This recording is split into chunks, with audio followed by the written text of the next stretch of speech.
élève ton niveau de foi. Dieu veut passer par toi. J'ai rajouté un peu ça parce que c'est ça la réalité. C'est quoi le but de ce message? Donner accès au Seigneur, à passer à travers nous afin qu'il puisse se glorifier davantage. Merci Seigneur. Merci Sylvie. Alléluia.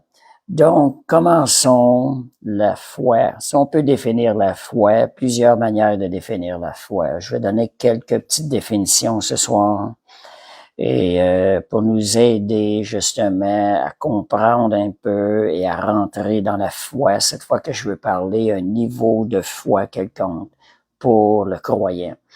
Donc, la foi accepte et tient pour vrai des réalités qui sont maintenant invisibles. Nous, l'homme naturel, sans la foi, pour lui, la réalité, ce sont les choses visibles. Mais la réalité, pour le croyant, les vraies réalités, ce sont les choses qui sont invisibles et le croyant les tient pour vraies. Pour le croyant, la réalité des choses, ce sont les choses qui ne sont pas invisibles, qui sont dans le domaine spirituel. Parce que ce qu'on voit de nos yeux n'est que temporaire, mais dans le domaine que l'on ne voit pas, invisible, ce sont des choses qui demeurent éternelles. Donc, c'est là l'importance de la foi va nous emmener à voir les choses dans le monde invisible, dans le monde spirituel. Elle va nous préparer à ces choses-là. Donc, la réalité, par la foi, nous savons que la réalité est dans ce que nos yeux ne voient pas, dans les choses invisibles. La foi est en même temps un acte. C'est aussi une action, la foi. Quand je dis élève ton niveau de foi, on va avoir quand même des actions qu'on va pouvoir faire. C'est un acte par lequel l'homme s'en remet volontairement à Dieu, le reconnaissant comme fidèle et capable de tenir ses promesses.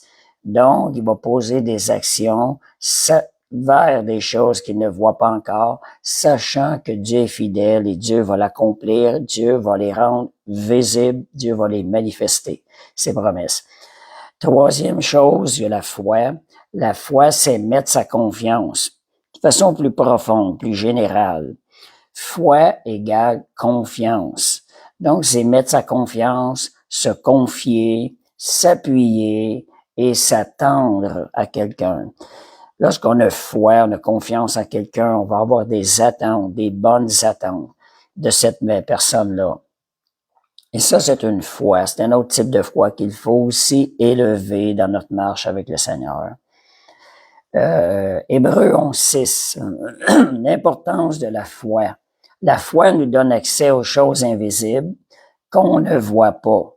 Elle nous fait voir les choses spirituelles sans nos yeux physiques. On a des sens spirituels. On a une vue des yeux spirituels.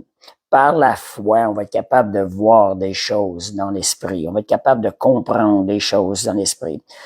Faut comprendre aussi que la foi est rattachée à Dieu parce que la Bible dit les vrais adorateurs adorent Dieu en esprit et en vérité. Donc, si on veut adorer Dieu à un niveau plus haut, la foi elle est nécessaire en voyant que la réalité est dans les choses qu'on ne voit pas. La vraie foi, elle va impliquer notre esprit. Il faut se rappeler que nous ne sommes pas un corps qui a un âme avec un esprit. Plus précisément, nous sommes un esprit qui a une âme, qui vit dans une enveloppe, le corps qui est une enveloppe temporaire. L'esprit est éternel. La vraie identité est dans notre esprit. Donc, d'apprendre la foi va nous permettre de vivre selon cette identité-là. Quel est le niveau de ta foi, si on pose la question? Tu sais, se poser des questions, c'est quoi le niveau de ma foi? Si on dit qu'on veut élever le niveau de notre foi, il faut premièrement se sonder et évaluer. Seigneur, où est-ce que j'en suis avec ma foi? Est-ce que je suis en train de la construire? Est-ce que je suis en train de grandir dans la foi? Dans la vie chrétienne, c'est une nécessité de grandir dans la foi. On doit être en mode croissance. Nous ne devons pas rester des bébés spirituels. Imaginez-vous un enfant qui ne grandit pas. Qu'est-ce qui est arrivé? Un enfant est malade, n'est pas normal. Il va vers la mort s'il n'a pas de croissance. Spirituellement, c'est aussi notre point. Nous sommes en croissance, nous devons être en croissance. Nous devons grandir dans la foi. Sinon, nous sommes en quelque sorte rétrogrades. La foi nous donne accès à Dieu, comme je vous disais tantôt. C'est de par la foi qu'on va être capable d'adorer Dieu de la manière qui lui est le plus agréable. Donc, élève ton niveau de foi, Dieu va passer par toi. On en arrive là. Dieu veut étirer notre foi. Je vous donne un vécu que j'ai eu pour vous montrer que Dieu veut étirer notre foi. J'ai déjà raconté ça, j'en ai déjà parlé à l'Assemblée, ce que j'y vais. C'est lors d'une course de 10 km, une compétition de course de 10 km. J'avais accepté ça pour accompagner mes deux fils qui, eux, c'était pas leur première compétition, mais ils participaient à des compétitions de course. Et afin de les encourager, j'ai dit, OK, je vais y aller. Je vais participer. Il me restait, j'ai eu 2 semaines et demie pour me pratiquer. Déjà, j'en faisais chez nous un peu. Je faisais un 6 km. Mais la compétition était 10 km. Il a fallu que j'augmente. J'ai eu 2 semaines pour augmenter et m'habituer à cela. Environ 4 jours avant, j'ai demandé, j'entends la voix du Seigneur qui me dit, demande-moi tout ce que tu veux pour la course et je te l'accorde. J'ai entendu ça dans mon esprit. C'est pas une voix audible, c'est dans notre esprit. Parce qu'on est esprit, Dieu parle à notre esprit. Fait que, vous voyez, le Seigneur me demande ça. Pour quelle raison? Et là, j'ai senti comme à l'intérieur de moi, j'ai été poussé à étirer ma foi, demander quelque chose qui demandait la foi. Vous voyez, Dieu veut étirer notre foi. C'est son désir. Il veut nous emmener dans des choses plus grandes. Fait que je me suis arrêté et j'ai dit, sachant que mon garçon, l'année précédente, avait couru le 10 km à 44 minutes et quelques secondes, il y avait quand même eu une médaille d'argent. Fait que je me suis dit, en bas de 44 minutes. Fait que ça a sorti de même. Puis après ça, regardez comment le Seigneur est. Ça a sorti tout seul. J'ai pensé à la question de médaille. Mais à un moment donné, ça a sorti tout seul. Une médaille avec ça. Le Seigneur est venu tirer ma foi. Dieu parlait à mon cœur. Ça a sorti par ma bouche.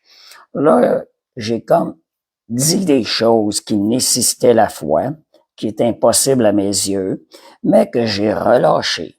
En quelque sorte, j'ai aussi obéi à l'esprit à l'intérieur de moi qui me poussait à aller plus loin dans la foi. La foi, elle est rattachée à l'obéissance. Quand vous voulez, Dieu veut qu'on demande des choses, ça implique l'obéissance bien souvent, parce qu'on sait que c'est la volonté de Dieu. Dieu veut nous faire grandir dans la foi. Il veut faire grandir la foi en nous, puis il est là pour nous aider par le Saint-Esprit qui vit en nous. Il nous donne un coup de pouce. Il m'a emmené à aller plus loin dans la foi. Il m'a amené à étirer la foi. Ce qui est arrivé à ce moment donné-là, lorsque le moment de la course est arrivé, j'avoue franchement que j'y pensais pas plus que ça. Mais je disais en rien à mon garçon, attention, tu vois, je vais te dépasser, juste pour rire un peu. Puis après ça, mon garçon, il riait, voyons donc, tu sais. Là, j'ai dit, fais attention, le Seigneur a parlé. Des fois, nos paroles aident à relâcher la foi. Sans réellement être conscient de tout ça, j'ai commencé la course, je voyais des grandes gens devant moi. Moi, je suis beaucoup plus petit que les autres, faut que je fasse 2 pas pendant que les autres en font un. Mais ce que j'ai fait, j'ai donné le meilleur de moi-même. Pendant 10 kilomètres, quelques minutes avant d'arriver, j'ai fait à peu près, on va dire, à peu près 50% de la course, j'étais sur un pont, puis il y avait tout un détour, et mon garçon, il passait en dessous du pont, puis il me fait à la main. Tu sais, moi, dans ma tête, je donne le meilleur. Arrivé à peu près, pas très loin de la ligne d'arrivée, il fallait monter une côte. En haut de la côte, je vois quelqu'un, voyons, ça ressemble à mon garçon. Je dis, ça se peut pas que ce soit lui. Finalement, je continue ma course et je le rejoins. Je me suis dit, mais qu'il sache que c'est moi qui est là, il va sûrement accélérer. Arrivé à côté, je le regarde, je dis, ah ouais, vas-y. Puis finalement, il pouvait pas accélérer, puis moi, je pouvais accélérer encore. Fait que je le raconte, je sais que c'est la main de Dieu qui était dans tout ça. Finalement, j'étais arrivé avant lui, 15 secondes avant lui, et au bout de la ligne, après qu'ils ont évalué les choses, je ne m'en attendais pas vraiment. Ben, j'ai eu une médaille de bronze. Merci Seigneur dans ma catégorie. Fait que voyez comment Dieu a agi. Dieu nous emmène à tirer ma foi. Il m'a amené à faire quelque chose que je n'aurais jamais pensé là, être capable de le faire. Je dis ces choses-là pour glorifier le nom de Dieu. Je lui donne la gloire. Le Seigneur travaille en nous. C'est merveilleux. Fait que je lui donne la gloire. Ça m'est resté comme, il m'a enseigné en même temps. Quand je vous dis tirer ma foi, c'est vraiment ce que j'ai ressenti lorsqu'il m'avait parlé. Fait que la foi égale aussi obéissance. J'ai comme relâché, j'ai obéi à la parole qui est venue, j'ai relâché ma foi. Dieu est intervenu. Fait que gloire au Seigneur, une belle occasion de l'étirer et de glorifier Dieu. Et moi-même, j'en ai bénéficié. Merci Seigneur. Fait que quand on parle d'élever notre foi, Dieu veut passer par toi. Je vais vous montrer aussi un autre point que j'ai eu au début de ma vie chrétienne, après 5 ans de vie chrétienne. 5 ans, ou à peu près ça. Après 5 ans de vie chrétienne, dans l'assemblée, je priais pour des choses. Pour le Seigneur, que je désirais des choses. Je priais, je mettais beaucoup de temps en prière. À un moment donné, je dis, je vais faire un 4 jours de jeûne. Dans cette période de jeûne-là, j'ai eu une vision. J'ai vu un passage vers le ciel au-dessus de ma tête, comme ça, un genre de passage comme ça au-dessus de ma tête.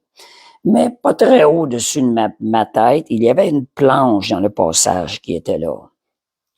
Et une main s'est avancée par le côté, elle a retiré la planche au-dessus de ma tête. Et quand j'ai regardé en haut, ce n'était plus la planche que je voyais, mais je voyais le ciel.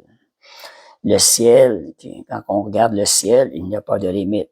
Et les paroles m'ont été relâchées. J'ai entendu les paroles, mon amour est infini et ma puissance illimitée.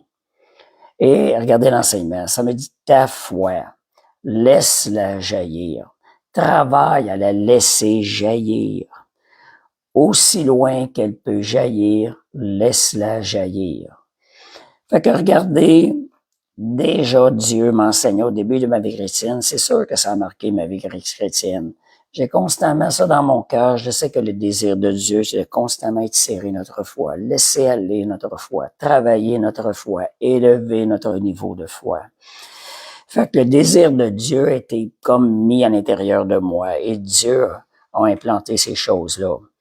Puis pendant que j'ai vu ça, c'est sûr que le Seigneur m'a expliqué des choses au niveau de la foi, où j'avais eu beaucoup d'obstacles dans les années précédentes au niveau de la foi, où on rabrouait ma foi. Mais là, le Seigneur a enlevé la limite. Et là, il n'y a plus rien qui était pour m'empêcher de travailler à élargir ma foi, à la laisser jaillir. Fait que Dieu vient nous donner des coups de pouce par le Saint-Esprit qui est à l'intérieur de nous. Le Saint-Esprit m'enseignait déjà sur des choses, mais là, il est venu libérer cette foi-là. Fait que vous voyez comment le Seigneur est dans cette parole-là, élève ton niveau de foi. C'est le désir de Dieu pour toi aussi ce soir. Les paroles que j'ai reçues ça fait à peu près 6 jours que j'ai cette parole-là à l'intérieur de moi. Et je sais que Dieu veut que je partage ces paroles-là. Dieu veut nous emmener plus loin. Il est le bon potier. C'est lui qui travaille à l'intérieur de nous. Quand Dieu nous donne une parole, c'est parce qu'il veut la travailler à l'intérieur de nous. Il veut nous faire grandir. Ce soir, c'est de nous faire grandir dans la foi. Donc,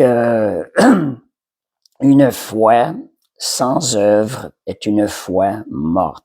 Alors, regardez ce qui arrive. Il y a des gens qui vont dire, j'ai la foi. Mais jamais rien ne se produit. Ce n'est pas la foi, parce que la foi produit une œuvre. Si il n'y a pas d'œuvre, la foi, elle est confirmée par l'œuvre qui s'accomplit par après.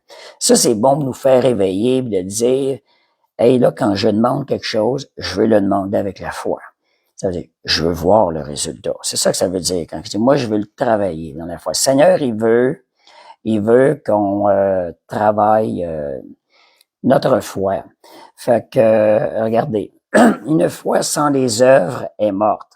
Hébreux 11:1. Or, la foi est une ferme assurance des choses qu'on espère, une démonstration de celles qu'on ne voit pas. Ça, c'est le début. On va commencer à marcher comme si les choses étaient déjà faites. Fait que, et tôt ou tard, la manifestation de ce qu'on a déclaré va arriver. Merci Seigneur. Fait que si ça n'arrive pas, ce n'est pas la foi. Donc, apprenez à prendre la foi. Il va y avoir un combat des fois. Élevez votre niveau de foi. Osez croire. Merci Seigneur. Hébreux 11, 35 à 39. Hébreux 11, 35 à 39. La foi des femmes recouvrèrent leur mort par la résurrection. D'autres furent livrés au tourment et n'acceptèrent point de délivrance afin d'obtenir une meilleure résurrection. Je veux vous mettre ici une exception qui peut arriver des fois. On peut mourir dans la foi sans voir les choses arriver, mais la foi était quand même là. Ça, l'image que j'avais déjà au niveau de la guérison, un soldat qui était tombé mort avec l'épée dans sa main en train de combattre. Il était tombé pendant qu'il était dans la foi. Il est alors mort dans la victoire. Ça dit ici, Dieu ayant vu quelque chose de meilleur pour nous. Donc, c'est pas dans certains cas, c'est pas quelque chose qui est nécessairement qu'on va voir ici-bas sur terre. On va voir ici, je vais lire aussi c'est les versets que je suis en train de mentionner, afin d'obtenir une meilleure résurrection. Ils ont combattu dans la foi, ces personnes-là. Il y en a qui ont subi les moqueries, le fouet, les chaînes, la prison. Ils ont été lapidés, sciés, torturés. Ils moururent tués par l'épée. Ils allèrent çà et là, vêtus de peau de brebis, de chefs dénués de tout, persécutés, maltraités, eux dont le monde n'était pas digne, errant dans les déserts et les montagnes, dans les cavernes plutôt, les centres de la terre. Tous ceux-là à la foi, desquels il a été rendu témoignage, n'ont pas obtenu ce qui leur était promis. Il y a quelques exceptions que Dieu va faire. Ces gens-là ont choisi ces choses-là. C'est pas qu'ils n'avaient pas la foi.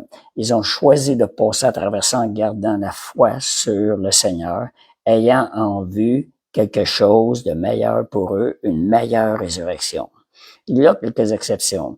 Mais généralement, dans la vie, on doit travailler à laisser jaillir cette foi-là, la laisser travailler et s'attendre à une manifestation concrète de la foi.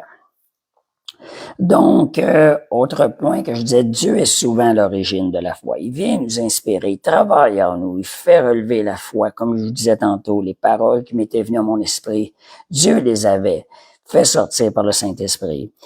Donc, dans les manifestations des dons spirituels, la foi, c'est un don de Dieu. Ça, on parle au niveau des dons spirituels, la foi, elle est déjà donnée. On parle le don de la foi ou don de miracle.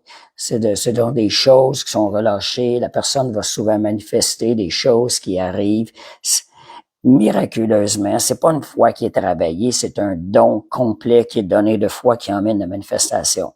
Donc, il y a des dons qui sont donnés de foi complet déjà avec toute la chose. La personne a juste à marcher dans l'obéissance et les choses se font. C'est pas une foi qui a été travaillée, qui a eu une croissance. Dieu la donne.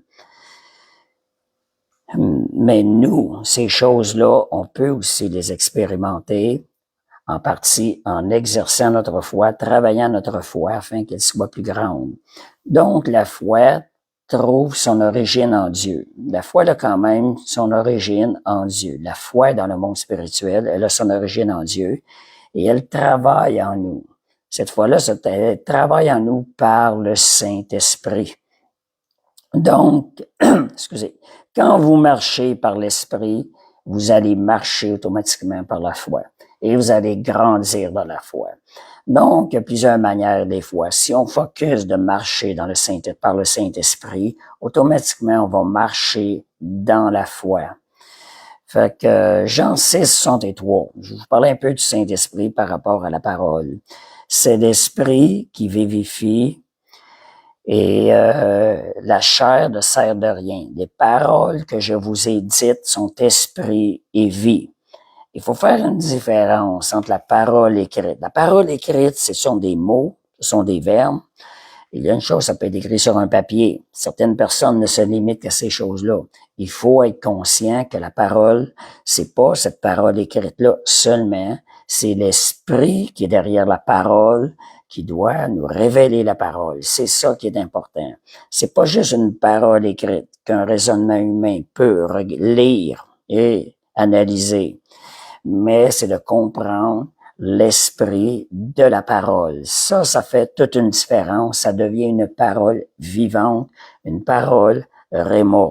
Moi, lorsque j'ai connu le Seigneur, 3 jours, 4 jours après, samedi, dimanche, lundi, mardi, le lundi, 3 jours après, dimanche, lundi, 2 jours après, quand j'ai ouvert le Nouveau Testament, personne n'avait parlé de ça, j'ai dit, je comprends maintenant. La parole était devenue vie. Donc, je comprenais la parole par l'esprit. C'était pas juste des écrits seulement, sans vie. Parce que ça dit même dans la Bible, la parole tue, mais l'esprit vivifie.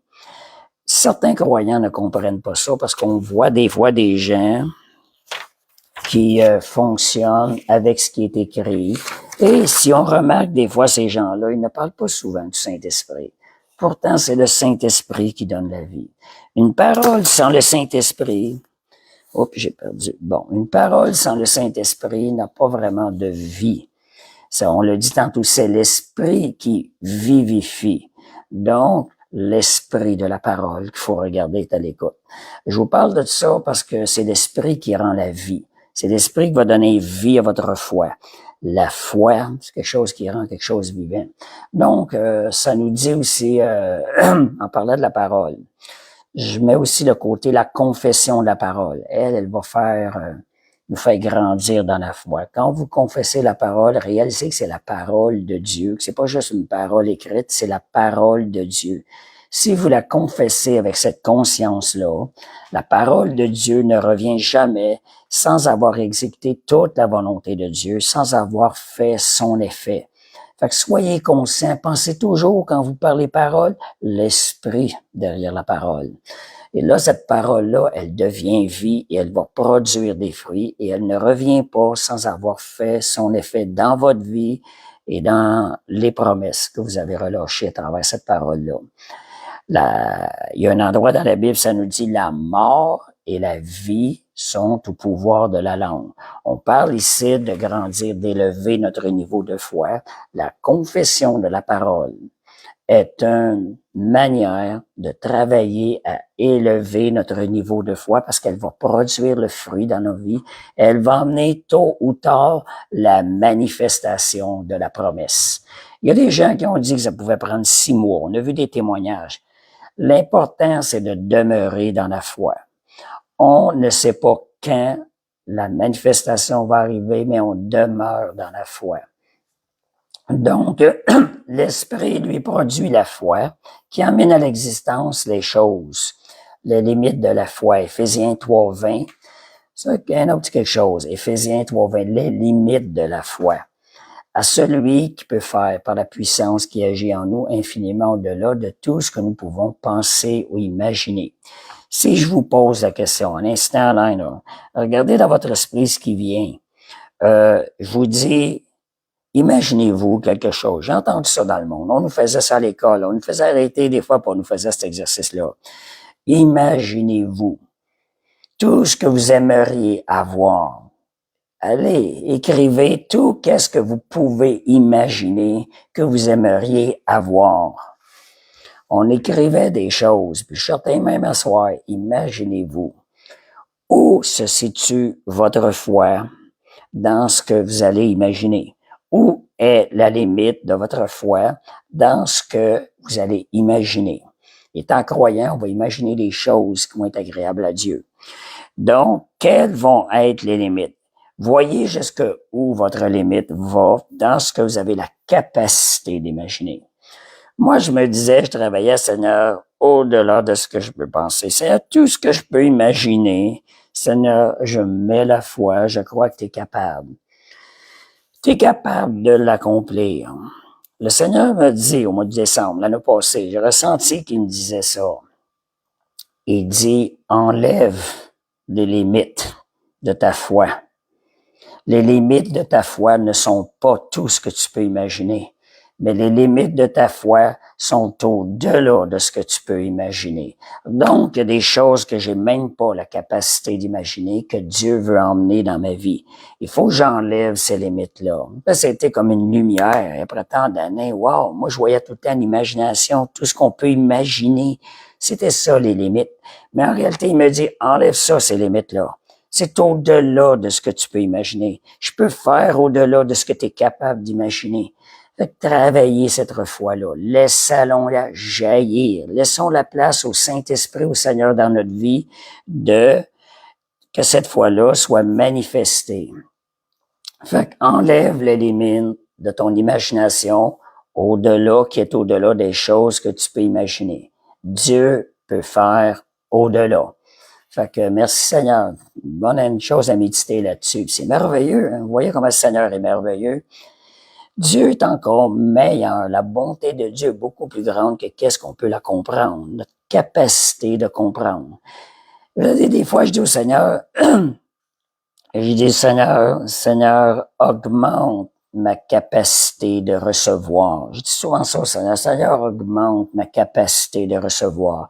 Parce que plus que tu vas recevoir de Dieu des choses, plus tu vas être en mesure de le servir avec ce qui vient de lui. Parce que tout ce qui vient de Dieu est bon. Dieu veut la perfection. C'est un Dieu qui est parfait. Il faut nous ouvrir à la perfection de Dieu. Dieu, il n'y a rien qu'il ne peut pas accomplir en nous. On entend tellement de déclarations dans le monde des croyants. Des fois, c'est malheureux, des gens qui disent « Ah, je ne suis qu'un pauvre pécheur ». C'est tellement anti-biblique parce que le Seigneur, il nous a donné une nouvelle identité. Le vieil homme qui a des limites, dont le péché était rattaché, a été crucifié à la croix. Le Seigneur veut qu'on ne veut plus qu'on ne s'identifie à ce vieil homme-là, mais qu'on s'identifie à le nouvel homme, Jésus-Christ, qui a été planté en nous, la vie de Jésus. C'est une vie qui est parfaite. C'est une vie qui est sans péché. C'est la vie de Jésus en elle. C'est à cette vie-là que se rattachent toutes les promesses. Et cette vie-là n'a aucune limite. Donc, c'est plus vous allez laisser vivre, penser selon l'homme ancien, c'est lui qui va vivre davantage en nous. Prenons par la foi. Romains 6, 11 ou 12, ça dit, regardez-vous comme morts au péché, mais comme vivants pour Dieu, en Jésus-Christ. Donc, voyons ce vieil homme-là crucifié et regardons notre nouvelle identité en Christ, qu'elle est parfaite. Christ veut qu'on marche dans cette nouvelle identité. C'est à nous de s'identifier à la nouvelle nature de Jésus et cette nouvelle nature-là va prendre encore de plus en plus de vie et de force à travers nous. C'est la parole de Dieu. Ça, c'est le résultat de la foi. C'est une marche qui est nécessaire. C'est une marche par la foi qui va nous demander de faire des choses-là. Voulez-vous obéir au Seigneur? Voyez-vous dans ce nouvel homme-là. Rejetez les paroles que les gens sont pécheurs. On n'est pas parfait. On est ici. Faire attention quand on déclare ça.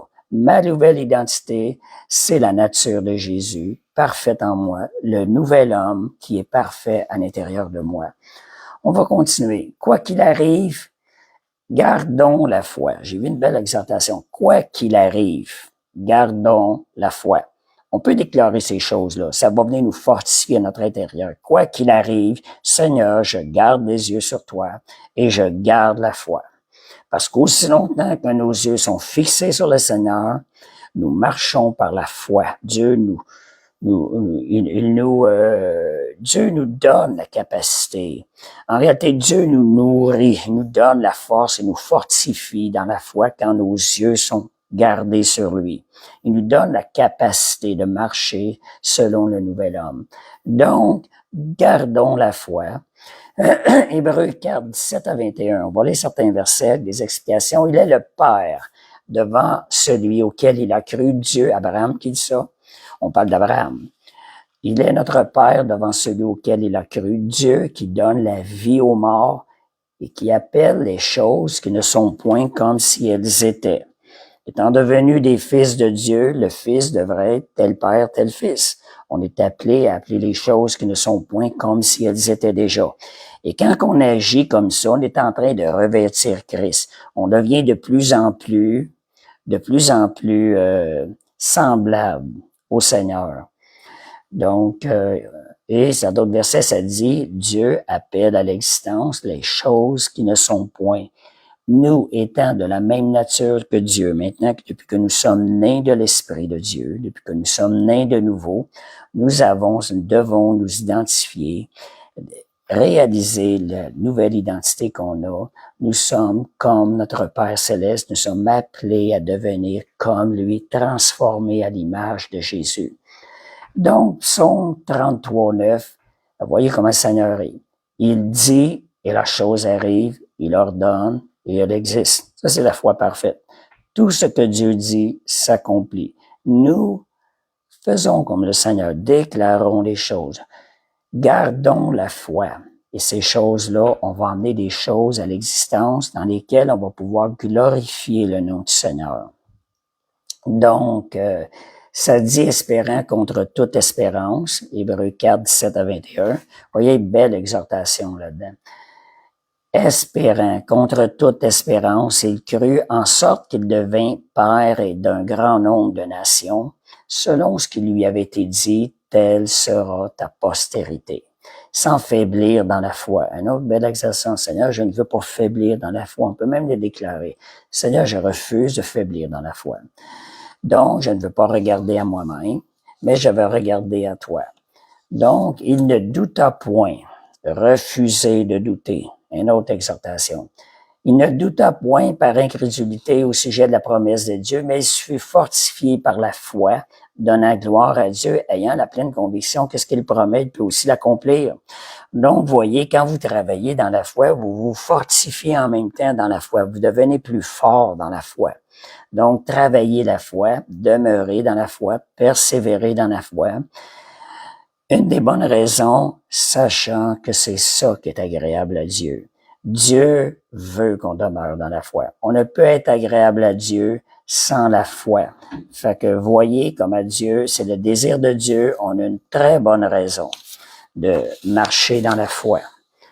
Donc, le plus haut niveau de foi est la confiance totale en Dieu. Ça, c'est un niveau extrême de la foi. On a parlé tantôt de la confiance, s'attendre à lui, et ça de lui faire confiance. Donc, Genèse 15, 6, Abraham avait ça. C'était la base de sa foi. Abraham eut confiance en l'Éternel et le lui imputa justice. Donc, voyez, il eut confiance en l'Éternel qui le lui imputa à justice. Dieu l'a récompensé pour sa confiance qu'il lui avait faite.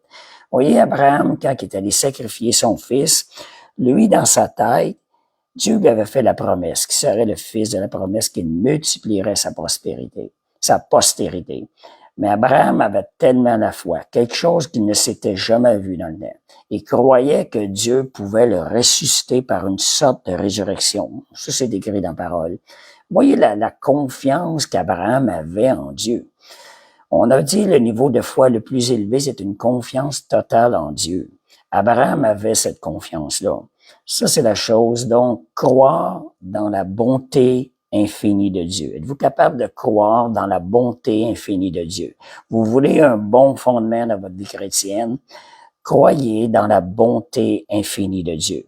Dieu veut vous bénir au-delà de ce que vous avez la capacité de recevoir.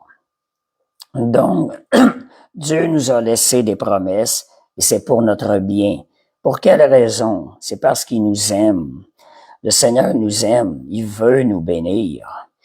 Il faut pas restreindre la grâce de Dieu qu'il veut déverser sur nous, la bonté de Dieu qu'il veut déverser sur nous. Il ne faut pas restreindre ces choses-là.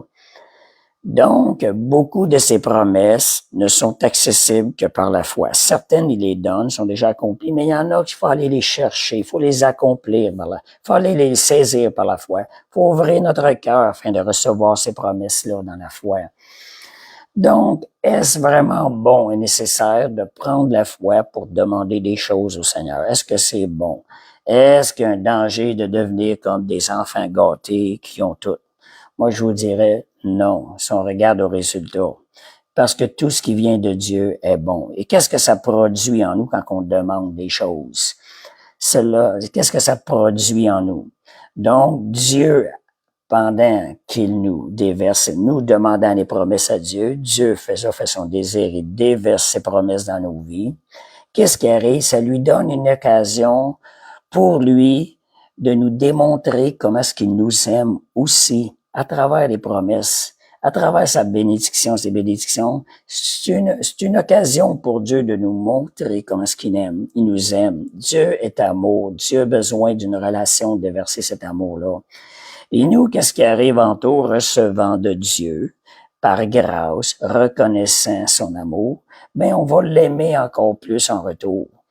Parce qu'on va reconnaître, cela va glorifier Dieu au bout. Ça va devenir aussi une occasion de glorifier Dieu dans sa bonté infinie.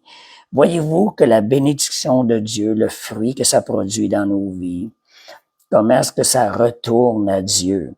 Des gens ont peur, ils ont peur de « Ah, je veux pas devenir charnel, je veux pas chercher les choses de la terre ».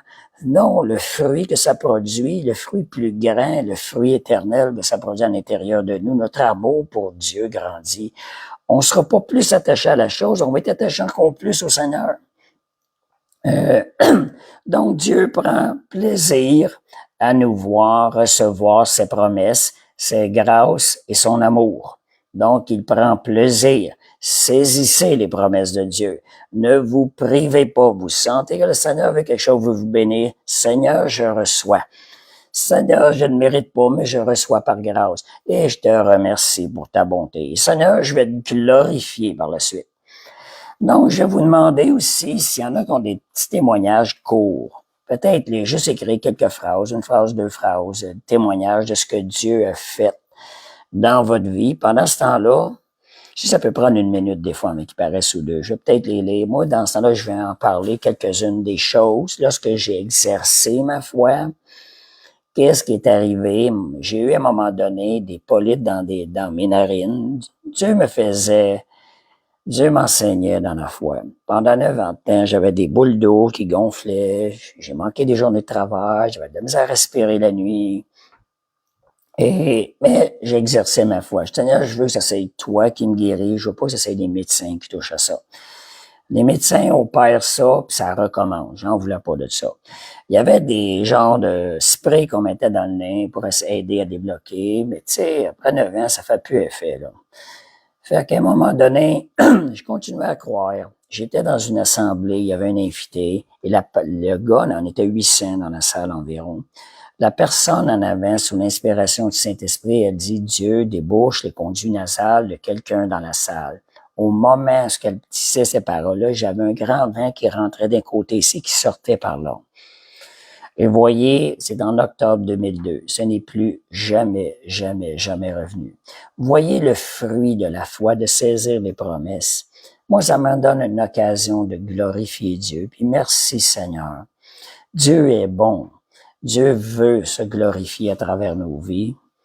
Et autre chose, j'étais allé dans une conférence à Toronto. C'était la première fois que j'allais à Toronto. J'avais pas de GPS, ça fait plusieurs années. Donc, je cherchais la tour du CN où avait lieu la conférence. Donc, à un moment donné à Toronto, c'est tellement grand, j'arrête un endroit, je dis, je vais m'informer si je suis sur la bonne route et où est-ce que c'est.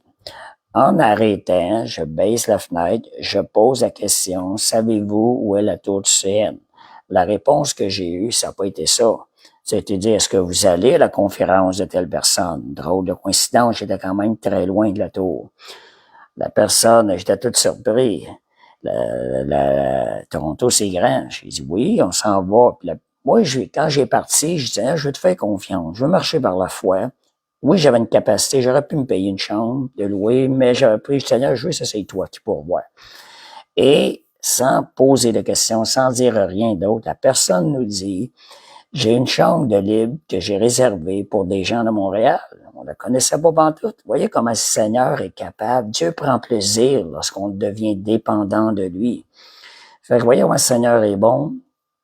Sortie d'évangélisation à Chicoutimi, on est parti par la foi. Il y a une dame âgée qui nous a logés et finalement on l'a conduit au Seigneur dans une conférence. On est resté là 3-4 jours. J'ai fait ça en Gaspésie. En Gaspésie, j'avais le nom du pasteur là-bas, c'est tout ce que j'avais. Et on est parti par la foi pour une semaine à l'avance pour préparer l'évangélisation pour le pasteur qui allait prier une semaine plus tard. Fait qu'on est parti sans aviser personne. Le seul hic, le soir, avant de partir, on est allé voir l'assemblée le dimanche soir. On leur a dit qu'on partait pour ça. Et eux, ils disaient, c'est merveilleux. Ils disent, on avait des annonces, des affichages, des pancartes d'affichage, on n'avait personne pour aller les faire. Il nous les a donnés. Arrivé là-bas, on a fini par trouver la famille qui était pasteur. En arrivant là, on frappe à la porte, on les connaissait pas du tout. On n'avait pas dit qu'on allait là les voir. Fait qu'on frappe à la porte, on lui dit on est venu préparer l'évangélisation pour la croisade. Ils nous ont dit quoi? On priait que le Seigneur nous envoie 2 personnes de Montréal. Voyez comment Dieu fait les choses. Il n'y a rien d'impossible au Seigneur. Dieu se glorifie lorsqu'on veut marcher par la foi. Et l'autre année, j'ai fait ça pendant 3 années, ces années-là. L'autre année, j'allais aux îles de la Madeleine.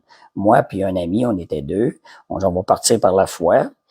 On va aller là-bas. On avait le nom d'une personne et l'île sur laquelle qui demeurait. Il y a 5 îles aux îles de la Madeleine. On connaissait pas ça. C'était la première fois qu'on allait.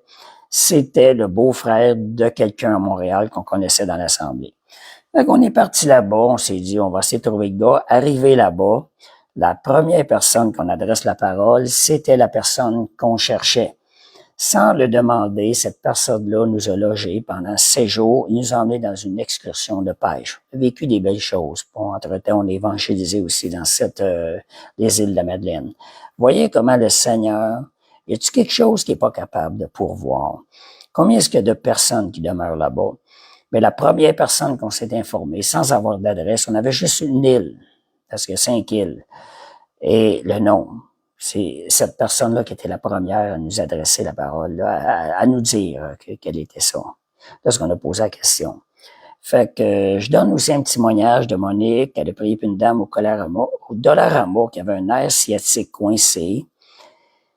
Et quelques jours plus tard, elle lui a annoncé qu'elle était guérie. Gloire au Seigneur. Vous voyez, quand on prie, là, la prière, c'est toujours une action de foi. Fait que priez, ça va vous emmener à exercer la foi. Le Seigneur veut vous bénir. Et merci Seigneur. Autre chose, je vais vous donner 2 petits témoignages aussi.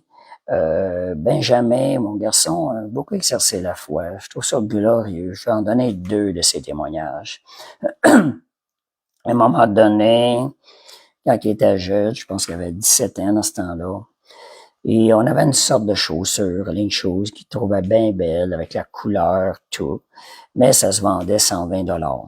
Puis, nous, on a l'habitude d'acheter les choses en rabais. À un moment donné, il tombe à 85 $ en rabais. Il demande à Benjamin, regarde, c'est correct, je les achète. Il dit, non, papa, et j'ai demandé à 45 $ au Seigneur. C'est quelque chose qui est impossible.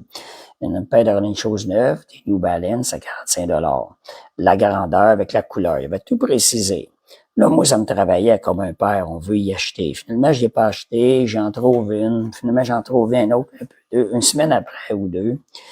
J'en vois une qui était à 60 $. C'est pratiquement impossible. Le gars, il disait qu'ils avaient juste mis dans ses pieds, ils avaient même pas porté. Et qu'il la mettait à vendre. Fait que je dis ça à lui. Il dit, OK, on va aller voir pareil, là. Il dit, fait que Benjamin est à Montréal. il y avait le transport en commun, mais le X, c'est que cette personne-là demeurait quand même très loin, dans un coin de l'ouest de Montréal, très loin. C'était presque pas accessible. Donc, ça prenait une affaire de 1h30, 2 heures pour se rendre là.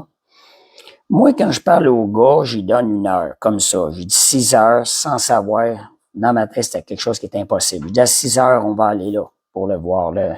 Il me donne un point de repère, une adresse quelconque. Et je pense que c'était 2 heures, 2h30. C'était impossible qu'on se rende là. Il me vient à l'idée un ami de longue date. Je décide de l'appeler. Le gars, il dit, t'es chanceux, tu me pognes au travail. Normalement, je participe, j'aurais pas pu te répondre. Je commence à parler à lui. J'ai dit, j'ai une adresse. J'ai dit, ça se peut-tu que ça soit dans 2 coins, est-ce que tu vas prendre le train? Fait que le gars dit, oui, c'est dans ce coin-là. Fait que j'y donne l'adresse. J'ai dit, tu peux-tu aller voir cette adresse-là si t'es capable de... C'était quand même loin. Il fallait qu'il prenne le métro, l'autobus, puis après ça, il allait prendre le train à cet endroit-là. Quand il va prendre le train, il arrive au endroit où il avait stationné son auto. Il avait stationné son auto là. Mais l'adresse que j'ai donnée était juste à côté de sa banque. Puis il avait affaire à sa banque. Fait qu'il a croisé le gars à cette adresse-là. Et les chaussures, jamais il voulait qu'il négocie. Il les a eu pour 45 $. Les chaussures neuves. Vous voyez comment que la foi, Dieu répond à la foi. Nous, des fois, on se limite. Est-ce qu'on limite la capacité de Dieu? Dieu prend plaisir. Fait que finalement, il a eu ces running shoes à 45 $. Et ça donnait par hasard que cette personne-là devait venir chez nous une semaine après. Fait que puis cette personne-là, ça faisait longtemps qu'elle n'était pas venue. Fait que le Seigneur avait tout planifié. Il faut juste laisser le temps au Seigneur, des fois, à s'arrêter, puis notre seulement Seigneur, puis Dieu ouvre des portes incroyables. L'autre point avec Benjamin, c'est en sortant du cégep, il était allé au métro Longueuil, puis quand il est revenu, je pense que j'étais allé le chercher, il avait oublié son sac à dos. Il s'en était pas rendu compte. Rendu à la maison chez nous, on se rend compte, son sac à dos, il l'avait pas. Il y avait ses affaires d'école dedans, il y avait son portefeuille, il y avait tous ses papiers dedans. Fait qu'il a décidé de prendre la foi. Seigneur, tu vas me le garder. Tu vas me le protéger. Il l'avait oublié au métro Longueuil. On s'en va pas eu. On a appelé là-bas. Si vous voyez des objets perdus, dites-nous-le. Appelez-nous. Finalement, une semaine passe. Il gardait la foi constamment tous les jours. Là, moi, après une semaine, là, j'étais plus capable de garder la foi. Je trouvais ça pas d'allure, là. Fait que j'osais pas trop lui parler pour le décourager. Il dit, papa, je l'ai demandé, tu continues de le croire. Une semaine après, le lundi d'après, on reçoit un appel.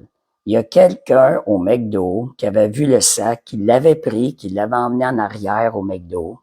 Il l'avait pas appelé tout de suite, il avait attendu pour l'appeler. Imaginez-vous, 8 jours après, il avait gardé la foi, Dieu avait gardé son sac de côté. Puis quand il est allé chercher son sac, tous les papiers étaient là, même l'argent qu'il avait dans son portefeuille. Rien n'avait été touché. 8 jours. Imaginez-vous, vous perdez votre sac à dos dans une station de métro. Pensez-vous que vous allez le retrouver? Mais Dieu est fidèle.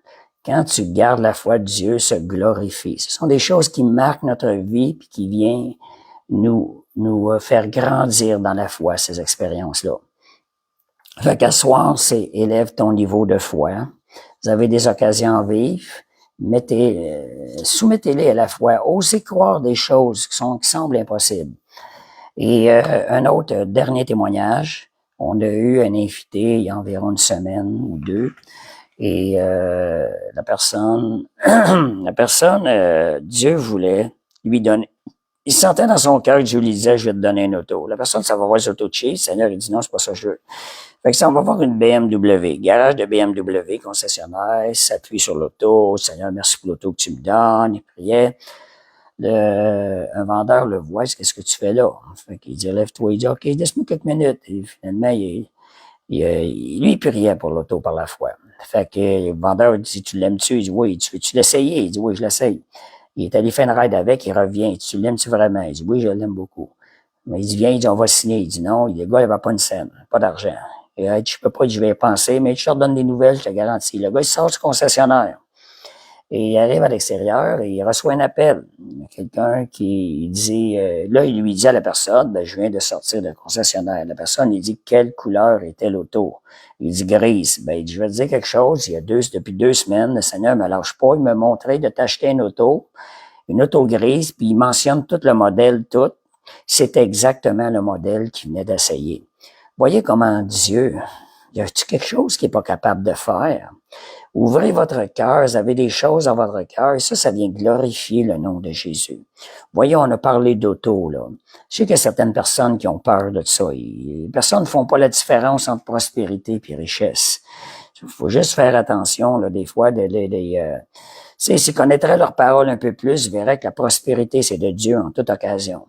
Le danger, c'est que le cœur s'attache à des richesses. C'est là qu'il est danger. Si le Seigneur donne quelque chose, la personne va glorifier Dieu. Ce que ça a produit, c'est devenu un témoignage à la gloire de Dieu dans la capacité de Dieu de bénir les gens.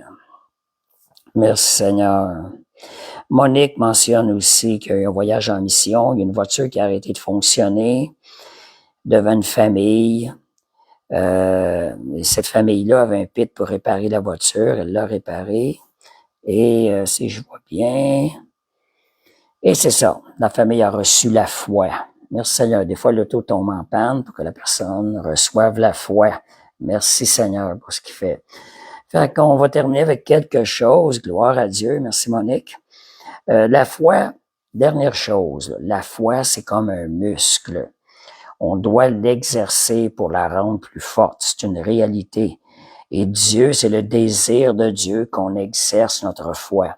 Sinon, elle peut même diminuer notre foi. Si vous demandez quelque chose qui est possible dans le naturel, vous n'avez pas besoin de la foi.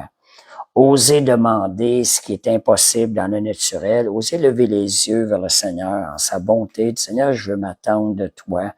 Il n'y a rien que tu peux pas faire.